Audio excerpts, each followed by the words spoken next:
Hey, this is CANDIA Raquel, founder of Centro de Poder, and you are at the Sensual Sessions podcast, the place to experience sensing pleasure through your senses and moving in a way that is completely free from inhibition.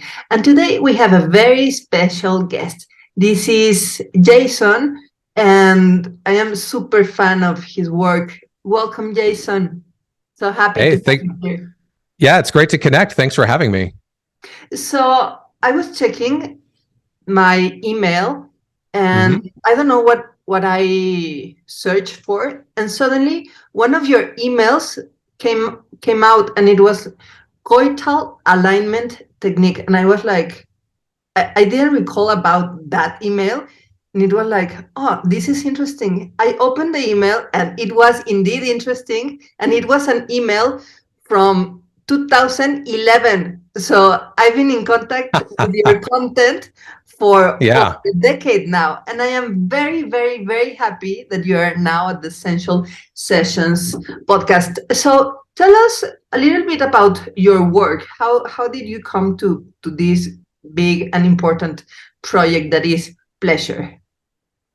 Yeah, no, it's funny you say that because I guess I've been at this for a while when you say emails from 2011, but if I think back, yeah, I think I started probably even way back in 2008 is when I just kind of started putting myself out there. Long story short, I was at the time running a pretty popular website that was like dating advice for men. And so I started putting out some of my own content, and I was in a relationship, so I wasn't really into the dating advice so much.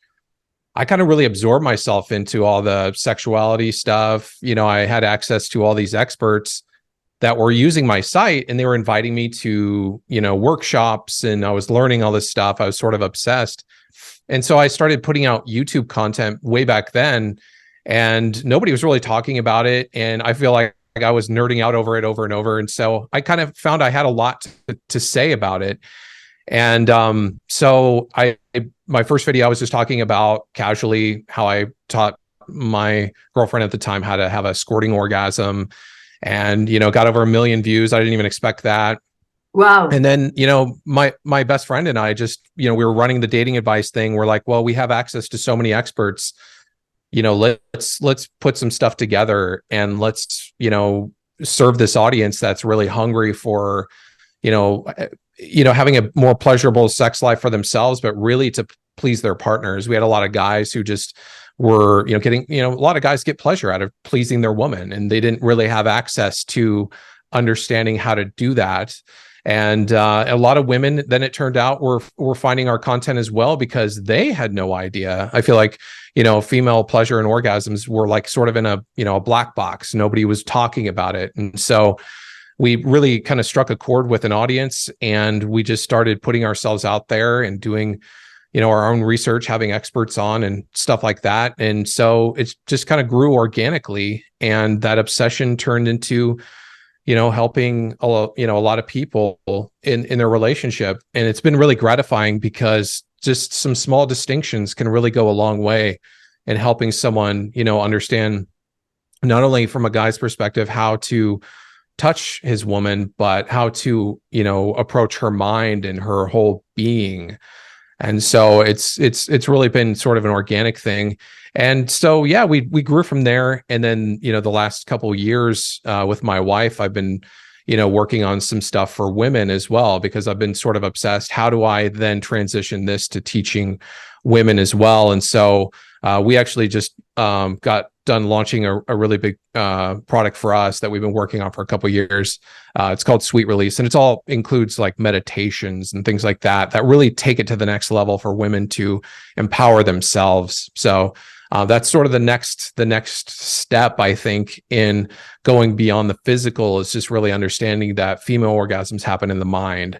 Yeah. And being able to help women has been really gratifying as well. So yeah, I guess that kind of is my story in a nutshell, if you will.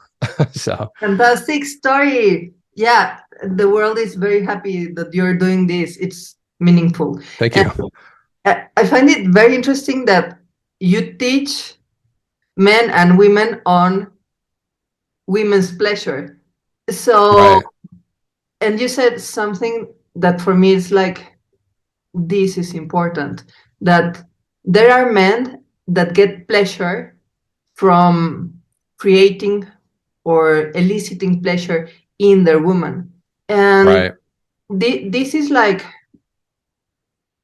almost like a cultural paradigm shift, because still there is a prevailing culture on objectification of women as a means to provide pleasure to men. Like we see it in the videos, in the songs, like in both Right. magazines.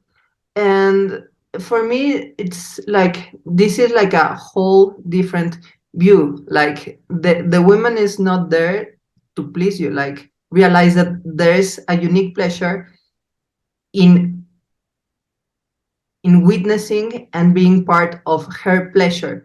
Would you Right. tell us a little bit more about that, like that difference in the masculine view? Right. I think everyone is at a different place in their journey. And I think a lot of it has to do with how they grew up and how they received love.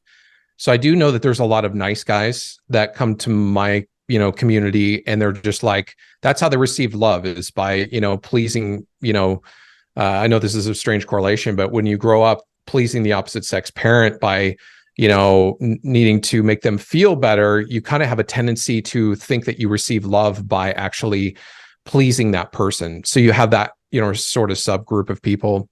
But then I think there's a lot of guys, kind of running the full gambit of, they fell into that lifestyle when they're younger. It's all about me, and I'm just seeking for me. I'm seeking for me. But I think eventually all of us conscious beings stop seeking after a while, once we've just gotten our own stuff. And this goes with money. This goes with our own pleasure. This goes with eating. After we seek our own, pleasure, it just gets old after a while. And I think that we realize that we as human beings are more happy when we serve other people. And so I think there's something really deep down in every one of us, even the person who is right now in a stage of just being all about themselves, I think they eventually come full circle to the idea that, it's not just about me. And when you're really with the right person, I think that's another key thing too. When you're young and you're dating and you're just really not knowing yourself and you're not finding that person that really meshes with you, you kind of maybe get a distorted version of like what this this relationship is for, or where you're thinking you're just in it for yourself. Well, when you really find someone that's a really good match for you, that's really on a high level, you just jam with them on a different level, and you have so much more respect. You're not in it for yourself. You're in it to grow. You're in it to, maybe have a family. You're in it to, in the case of my wife and I, we, build our whole life around our business and our passion now. I think when you're at that level, you just naturally just love to see that person in your life thrive. And that's, in all areas of their life, their health, their, business or work, whatever they're doing, but also in the bedroom. And just even as another side note, for some guys who still don't think about their partner's pleasure, it's just really, honestly, the more you give, the more you get. And so I know it's like in anything in life, you can be really selfish with your, this is my money, or this is, all my stuff. And we just really realize the more in life we give, the better for ourselves. So especially with women, you give them full body, amazing orgasms, they're going to want sex more often, just like, a lot of guys are like, oh, my wife doesn't want to have sex as often as I do. It's like, well, when she's enjoying it a lot, she will, so just on a simple level, it's worth it for that. Yeah, definitely. Like they change from being there to get something versus being there to offer yourself as a gift. And I feel this is very important to be introduced, like in our current narrative, because on one side, like we see the rapper with 25 girls around, and then you wonder, like, is any of those girls like really satisfied in that panorama, or like it's all Right. the guy? And it even looks like a little bit infantile, like childish, like immature. Yeah. And this leads me to the next question. I Sure. remember inviting you to the podcast to talk about like men's pleasure, and you told me like, well, yeah, but I am like more specialized in women's pleasure, and now I get it, Right. like because there's a huge pleasure for men or the masculine to provide pleasure. So, would you say it's more challenging for women to delight sexually than men, or it is the For same? them to delight in their own pleasure, or Yeah, yeah, it's easier for a guy or a woman. Is it the same uh, for a guy and a woman to get an orgasm, or it's different? Like, I think traditionally it's been much easier for men to reach orgasm, and I think maybe nature made it that way so that we procreate, because if a guy's not able to ejaculate, then there would be no procreation. But from the pleasure perspective, I think the mind is so much more important on the feminine side. yes, And I feel like women have kind of really gotten the wrong story growing up, whereas men, we react to our physical body. We start getting erections when we were younger, and we're like, oh, look, I can ejaculate. Well, it can seem that a woman's story is a little bit more complicated because, her genitals are tucked in, they're not standing out. What does this pleasure mean? And so much of it is inside the mind and the ability to be present. And so I think ultimately it's just a different journey for each. I think men are a little bit more used to being selfish about their own pleasure. yes, And women in general tend to be more givers than receivers. So a yes, lot of times it can be challenging for women to accept the pleasure that's being given to them, whereas men are just like, okay, I'm here for it, like it's just kind of like, just yeah, laid back, yeah, and a lot of that has to do with what you were talking about earlier, the narrative that we hear. You see, yeah, like a rap video with a guy with 25 women. Well, I live in Southern California. I've seen behind the scenes of all this stuff. The second the cameras stop, those women walk away. They ask where their paycheck is. That wasn't real life, and so then men are trying to live up to this idea. And so they've had that narrative in their mind, like, yes, it's okay to pursue my own pleasure and pursue having 10 women all around just pleasing me. Whereas women have seen the same narrative and they're like, oh, am I supposed to be pleasing him? I don't have any good role models, and on top of that, the narrative, that young men and women hear is, guys are just like, they, got laid when they're younger. They're like, championed on like that was a yeah, good thing. For women, they're shamed about it. They're told, what are you doing? You might get pregnant, all these things that can be very shameful, particularly depending on what culture and country you grow up in. A lot of men and women are treated totally differently. And so women have the disadvantage of having to overcome shame on top of, just accepting their own pleasure. They've sometimes even been conditioned to think that it's not okay. yes, And so that's really important for them to really embrace their body and their sexuality, where I think it's maybe a little bit easier from both a cultural standpoint and just a physiology standpoint for guys to just naturally want to yes. or be able to do that. Yes, definitely. Yeah. This makes me think that we've been raised in a cultural double standard in regards Yeah. to sex, because like men are like the winners and champions, like, yeah, I got laid with the hot chick from high school or whatever, and everyone is gonna know. And for the girl, it's like the other way around, like All right. you are like easy to get, so to say, because now everyone knows and etc. So it's like, but how would the guy champion get on getting laid without the girl like also being a winner for the experience? So it's like a reward for one side and a punishment Right. for the other at a level culture, and at a very real practical level. Like for a guy, sex, one sexual intercourse has absolutely no consequences and no implications in his life. Like he can walk away and disappear forever, and that's it. And for a woman, Yeah. like if she's a virgin and she has sex one time, she can get pregnant, and that will change the course of her life forever. So like it's a tremendous, I would, it's not disadvantage, but it's an unparalleled circumstance. So no doubt this makes like sex and pleasure and intimacy and dating and guys and everything like a whole different thing.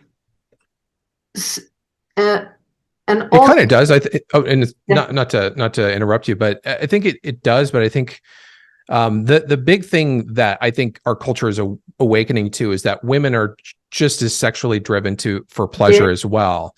And yeah, so, yes, the consequences can be slightly different, but hopefully, if she gets pregnant, hopefully the guy will, at least, even if they're not going to stay together, will do his part in that kid's life. And, society hopefully holds them accountable for that too. So it's not so one-sided that she's only responsible and he can just totally run away. But there's notoriously been a lot of that in the past. But I think the narrative will change when we start to understand how hyper orgasmic women can be. Giving a woman 10 orgasms in a row, and you're just kind of like, oh man, I had one ejaculation and she's, coming over and over and over again. That's like a whole different story than what a lot of women are yes, experiencing in their own relationship. yes, yes, yes. And that for me, it's fascinating that there's like this cultural oppression and this biological, so to say, disadvantage. Like maybe not in developed countries where you have contraception and everything, but like everywhere else, like even here in Mexico, or like if we think 500 years ago, like Yeah. it was like even more uneven. But when all of that is like balanced and there's like equality with contraception and with like responsibility, even if it's a one night stand, okay, like if we get pregnant, like we are gonna be responsible even if we are not together. Right. And having that base, then another very powerful and unsettling aspect of reality um, becomes evident, that women's pleasure ability is I even don't have a word to say, like almost infinite, unsettling, like 10 orgasms in like to tell a guy that I'm gonna need 4 hours per sex episode, and they are like, wait, come on, like I only need 2 minutes. so Right. so it can be like, yeah, unsettling to realize that the pleasure potential and capacity for a woman's body or physiology is, it's immense. And I don't know how much does it has to do with the genitals, that like it's hard to tell where the genitals begin and where the genitals end. So in a way, I've talked with my friends, with my female friends, and Mm-hmm. we have our mystical conclusions that we are all sex. Like the vagina is connected with the heart, and the heart is connected with the brain and the skin, and like Oh yeah. everything 100%. is erotized. Versus a guy, like, yeah, they like to be touched on the skin and etc., but it's like physically very clear that the genitals are the genitals. And for women, like it's as if sex is less localized and more, yeah, like more all encompassing. Like it's better if you have the dishes washed, if there's a good lighting in the room, and like, yeah. So what do you think about that? Well, I think that's where it kind of comes to the female orgasms happen in the brain, right? And so, you know, a lot of new research is showing that prior to orgasm, women are in like, you know, almost like a meditative state, like a flow state. And so it's almost like the alpha brain waves are high, you know, and you're in this total state of presence, almost just lost in the moment. We think about how hard is it to go from your busy life to getting into that state, you know, before orgasm. That's kind of a jump if you don't do it Yes, very often, yes, right? And so our modern lifestyle is somewhat to blame because we are not present hardly at all. And so we've conditioned our minds to be addicted to the thinking mind. So we're constantly thinking. Well, now it's like, well, now don't think when you're with your partner. And that's can feel like a huge jump, especially like you said, if the guy is only lasting 2 minutes, you know. So of course, there's a lot the guy can do on his part to last longer than 2 minutes for sure. But, you know, even 10, 20 minutes, 30 minutes can even still be hard for her to switch gears to become more present, and not to mention be in that state of feeling desire. Right. And yes, so she needs context. Right. And so men are turned on instantly like a light switch. We see, you know, and not all the time. Right. But we start to, you know, see a naked body and we can just start getting an erection and we're ready for sex, or we can feel like we want sex before we even see the naked body. Like for a lot of women, they experience desire backwards. They need the context first. And that's why a lot of times foreplay is more important for women. Guys just want to jump right into it. And because they're already turned on, well, when you understand that about your partner from a guy's perspective, you can take your time more, understand what she likes to get her into the moment. But I think what we're finding for women is, you know, the ability to get back to that, you know, sort of meditative flow state is important. And so, you know, that's why we've spent so much time developing meditations, because here we have people that are so used to being busy minded that it's a struggle for them to get right into yes, that present moment. And not to mention when you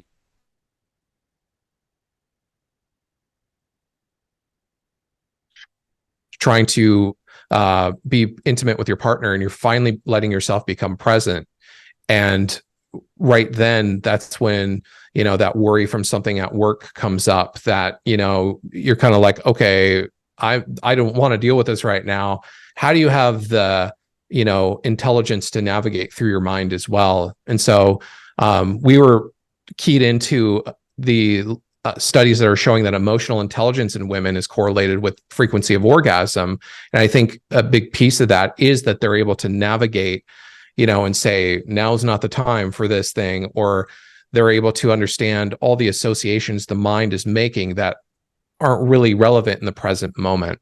And so when you combine emotional intelligence, you know, meditation, and really just understanding their body and connecting to their body. You know, a lot of women never connect to their body. They grow up with a lot of shame. Sex is bad. Don't you dare have sex. You're going to get pregnant. And so a lot of them are just turned off to it. Even worse, a lot of them, you know, obviously, unfortunately, are faced with, you know, different types of sexual abuse, assault, all kinds of horrific things that create trauma in the body. So when you try to relax the mind, what wants to come up is the trauma. And so if you've never spent time allowing the trauma to just come up and leave and be seen, well, now you're in a situation where you're in a very familiar state to what your mind is already associating to something scary. And so, you know, you're trying to pump the gas and get turned on, but at the same time, there's these unconscious blocks.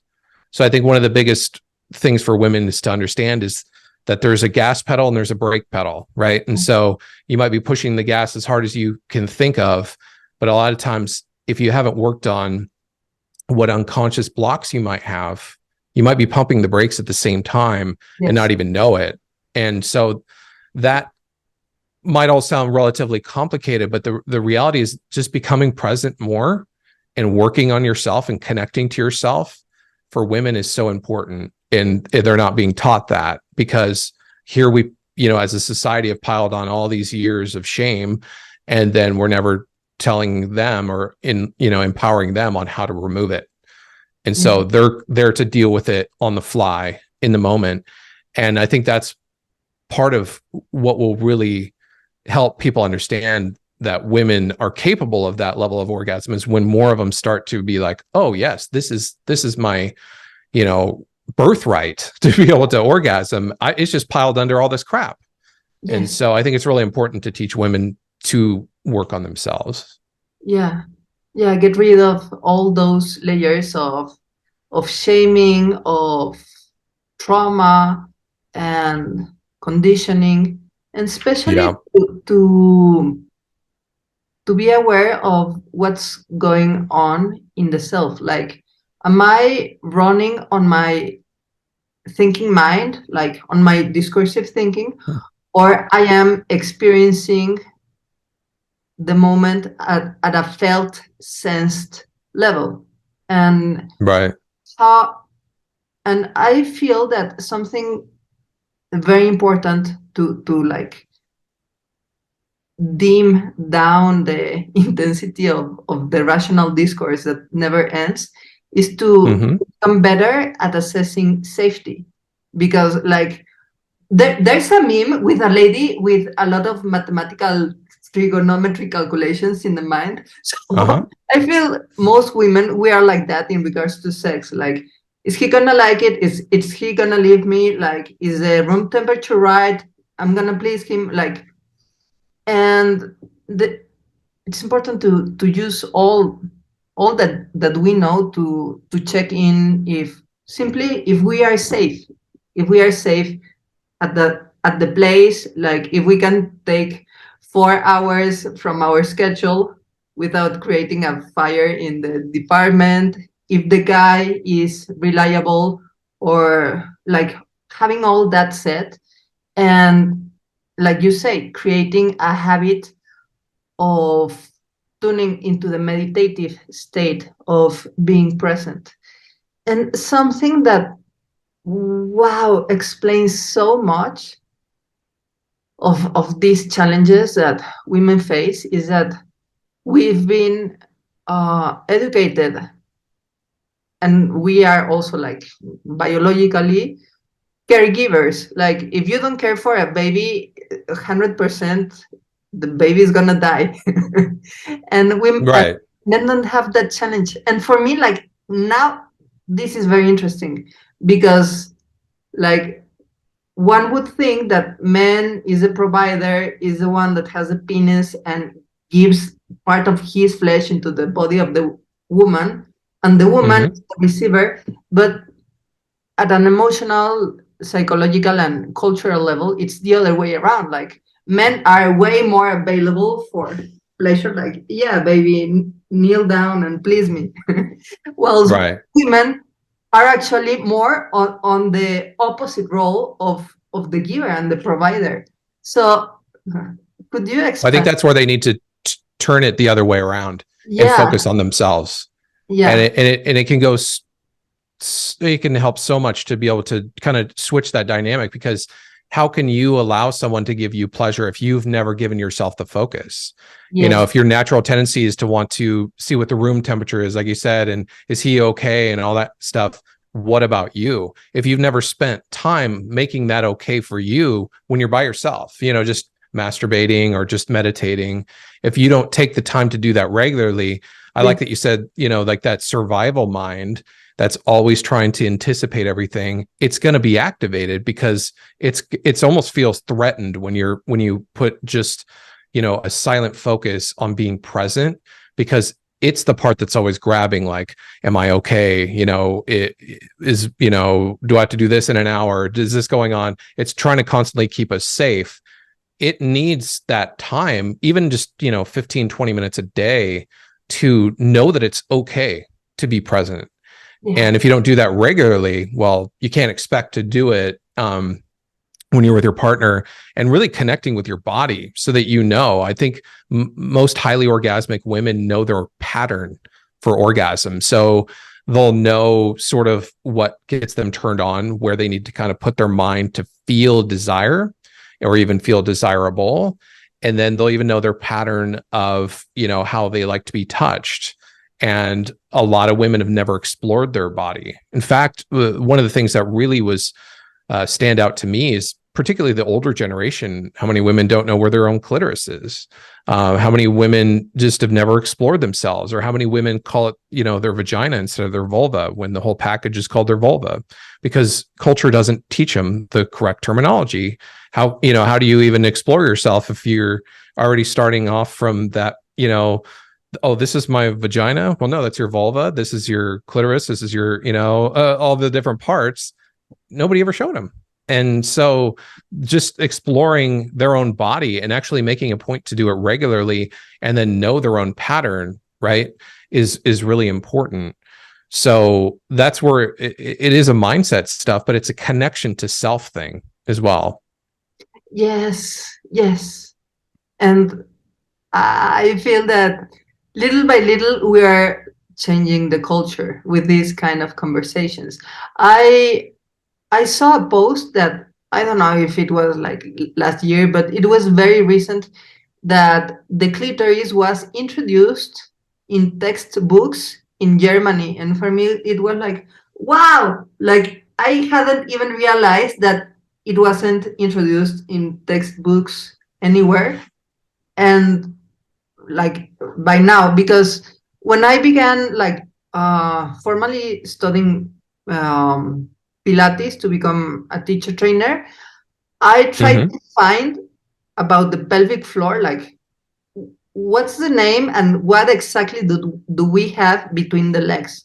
And in no anatomy book of that rack, I found anything about the pelvic floor. I had to go to the gynecobstetrics library from the university to find out like, this is a pelvic floor and there's a perineum, and those muscles are fundamental for arousal and they assist the genital function, but they are also fundamental in spinal stability and breathing. Like, Right. everything is interconnected. So like anatomy studies and like scholar curriculums bypass a key element for respiration and spinal health, just not to include that those are part of the genital and sexual function. And for me, it was like this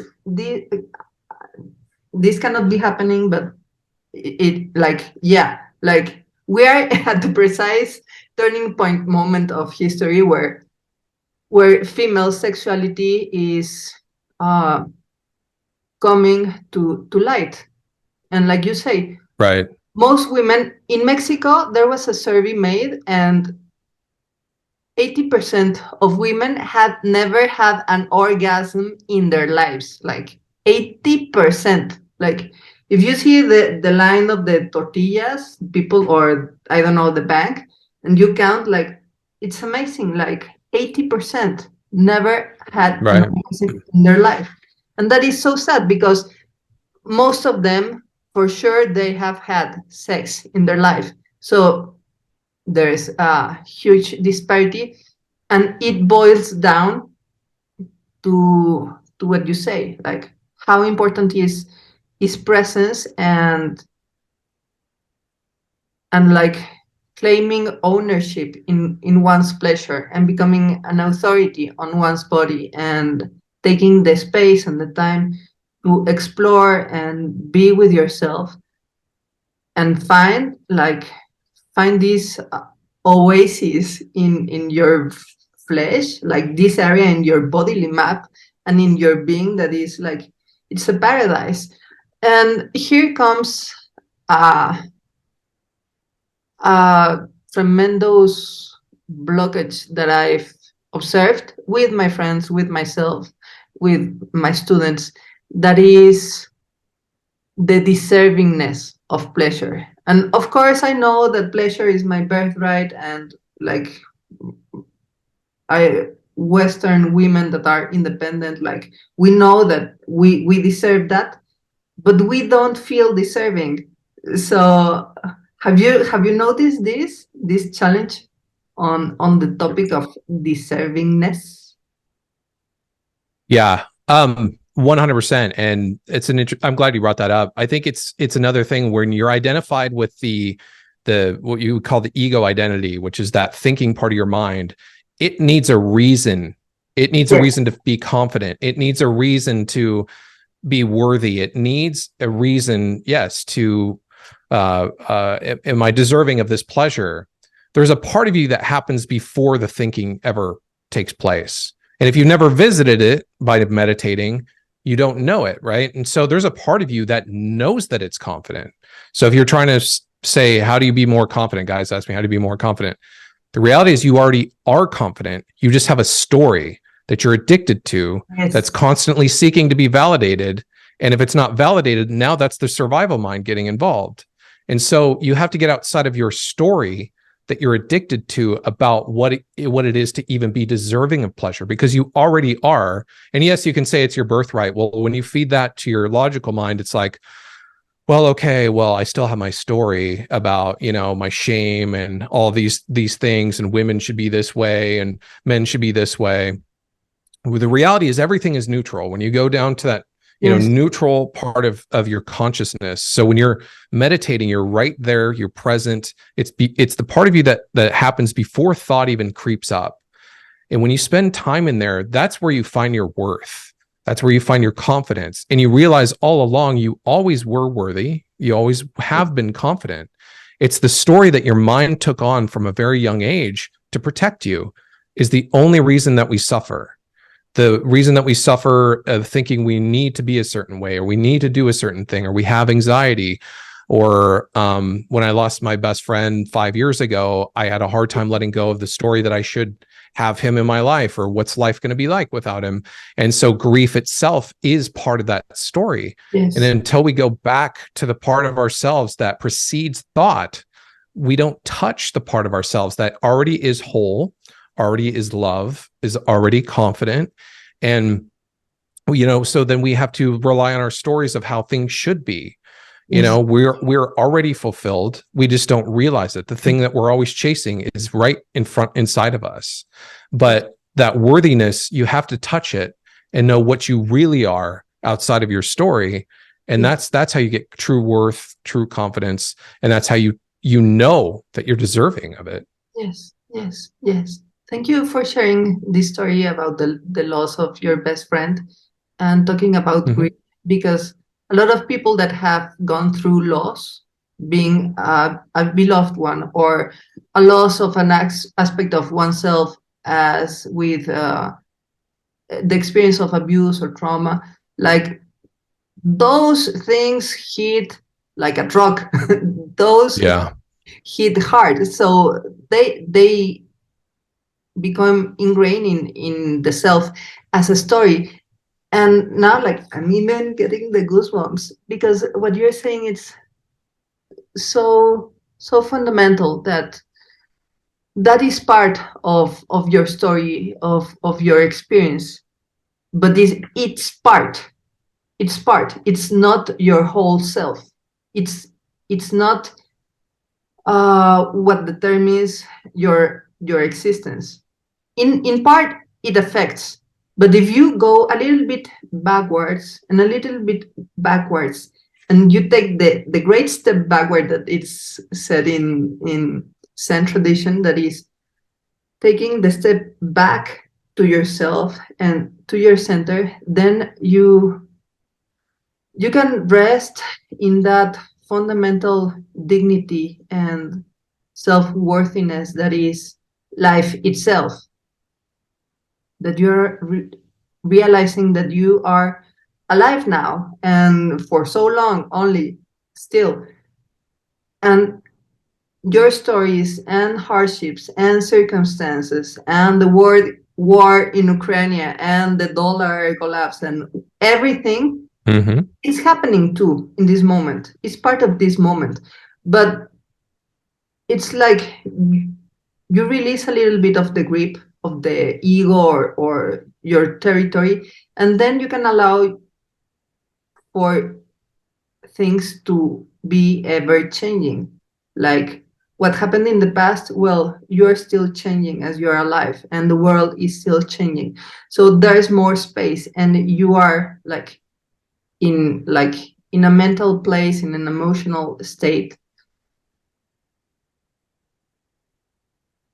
that perceive what is real now.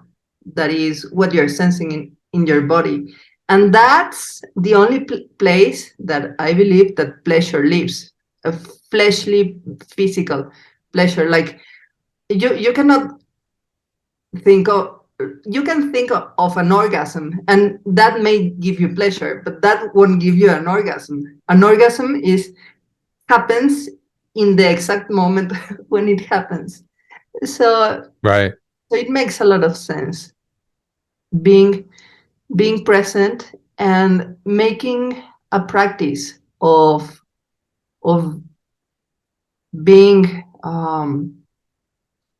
in your experience of the now, so you don't arrive empty-handed into the intimate encounter with your beloved. So this makes me think of fulfilling sexuality being actually a lifestyle, not only something that happens in the bedroom, but like something that is informed and threaded through every area of your life. Mm-hmm. Yeah, I think it's important to realize that we're a whole being, and sexuality is a part of our expression. And so, yeah, it creeps into all parts of our lives. No area of our life, as much as we like to think about it, is separate from the other things. And I like what we're talking about here with the stories that we tell ourselves. For a lot of women, they'll have the story, "I can't orgasm." Well, how do you think your body's going to react when you're telling yourself over and over, "I can't orgasm"? Well, that can be very hard if you never have orgasm, because your mind has the proof. Well, no, I haven't orgasmed. And so it's very hard to let go of the stories that we sort of put a spell over ourselves, and we get what we keep telling ourselves. No, I can't orgasm. When you go to that state of complete presence where you're away from your story, now you have the opportunity to create anew. And you're away from your story, and you can realize that that story has nothing to do with right now. Yes. And the same thing goes with, money. The same thing goes with your health. We get stuck in how things have been, and we can't get present enough to get away from all of the doom and gloom that's on the windshield of the car. And then so we think that that's us, and we are so identified with it that we don't realize when we go to that place before the story ever happened, we can create everything differently. And so this is a practice that really goes beyond just sex.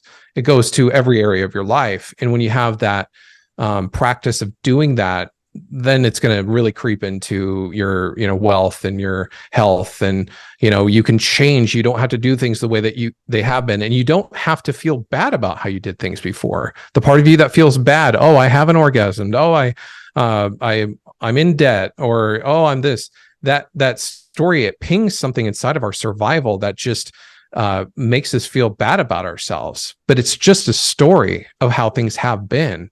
And to get away from that story, we have to step outside of that mind that's constantly creating a narrative. Yes, we need to step outside of that mind creating that narrative, working at a root level, and also exerting our creative power of creating not an iteration of an old story, but creating a story that is sourced from desire, from that sincere place of self-worthiness, and that leads to true fulfillment and satisfaction. Absolutely. Absolutely. The thing is, we're always fulfilled. We just don't know it. We're just searching outside of ourselves. Yes, derailed by advertising. We're all right. fulfilled inside. Yeah. So would you share with us a little exercise or experience to be more welcoming of orgasmic pleasure?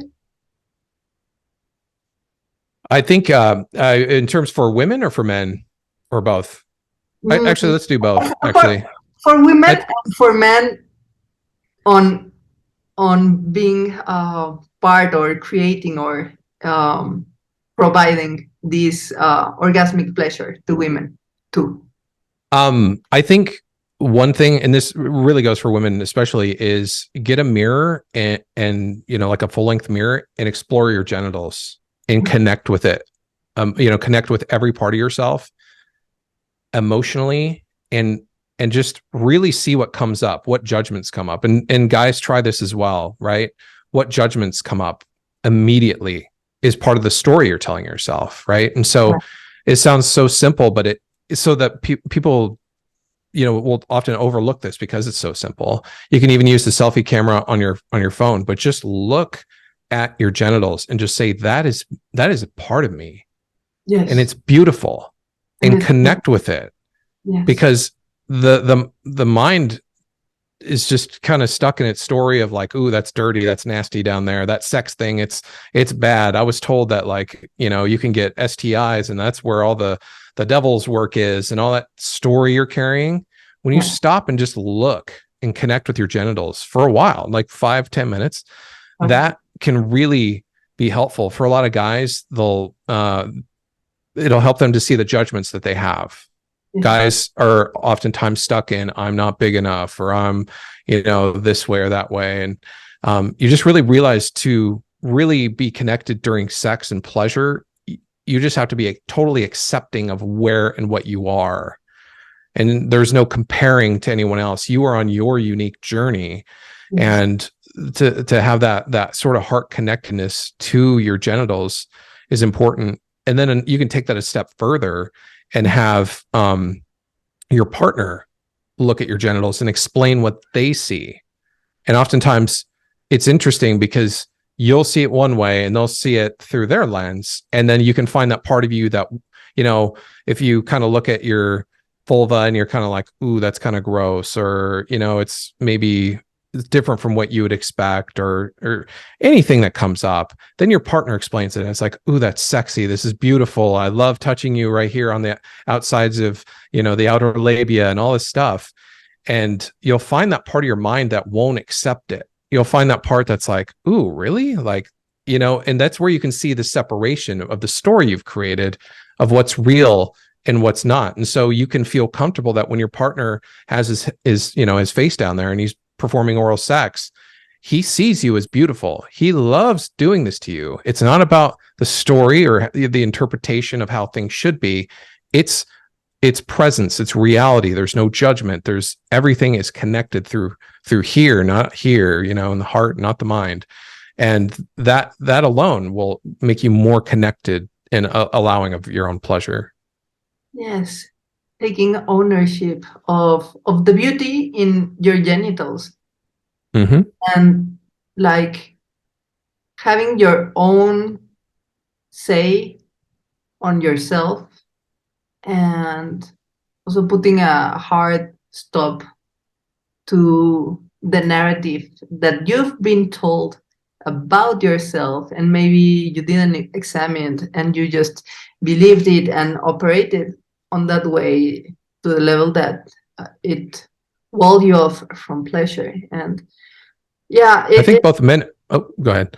Both men and women hold shame about the way they look down there. They might not even realize it because so many of us have, only seen the other genitals the only other genitals we've ever seen are from pornography typically, or just like, the little bit we've seen in our life. And that is such an exaggeration for both men and women, and for them to hold on to that wrong perspective. I think for women, they see, a shape of the genitals that's chosen for the way it looks.